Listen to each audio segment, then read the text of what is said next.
All right, geometers.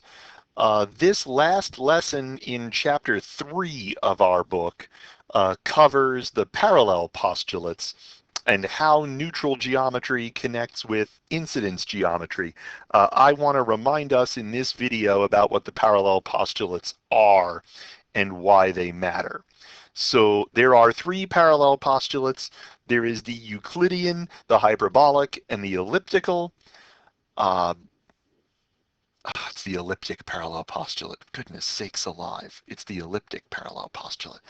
I think elliptical is something quite different. I think it's a machine, but that's neither here nor there.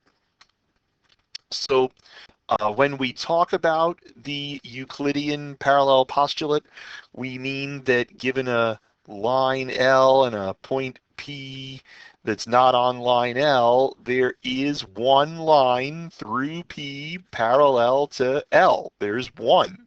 There it is. This is high school geometry with the Euclidean metric. We measure the distances between points the way we're used to measuring the distances between points. This is something that we are good at doing. This is our experience with geometry prior to this course.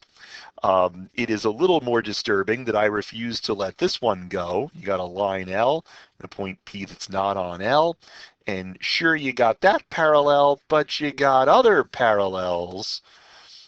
And that's a little bit disturbing to some. That's very disturbing to some. There is more than one line through P that is parallel to L. If you want to think about an environment in which this works, too far. If you want to think about an environment in which this works, consider the Cline Disk. This is the Cline Disk. This is x squared plus y squared is less than 1. So the area inside but not including the boundary.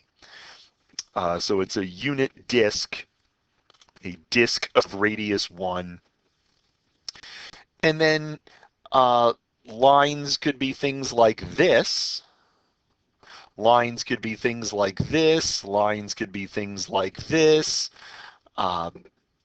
In the Cline disk. So we would say that all 3 of these lines are parallel because they don't touch. We would say that these 2 lines intersect. We will put together a metric that makes this work later in the course. We will put a metric together because you're thinking, wait a minute, the biggest possible distance between 2 points is 2. And ruler postulate says that the biggest distance between 2 points is, well, there isn't one. Because every line is a number line, there's got to be a bijection to the real numbers. And we take care of that later in the course. There is a part of the course where we come up with a way to find the distance between 2 points that recognizes that, yes, this is a finite space if you look at it through the Euclidean metric, but this is an infinite space if you look at distances in a particular way. We'll take care of angle measures. We'll figure out what that angle is later in the course. So this is the land where hyperbolic geometry lives for us. The elliptic parallel postulate says that there are no parallel lines.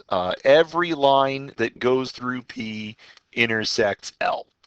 Every line that goes through P intersects L. Every line that goes through P intersects L. There are no parallel lines. Now, this parallel postulate drops out very soon in our course, because very soon in our course, we will be able to say, wait a minute, there are parallel lines. And as soon as we take our 6 axioms and we use them to build lines that are parallel, this one drops out. So you have to know that this thing exists, and you should be aware that our neutral geometry does not allow for this parallel postulate.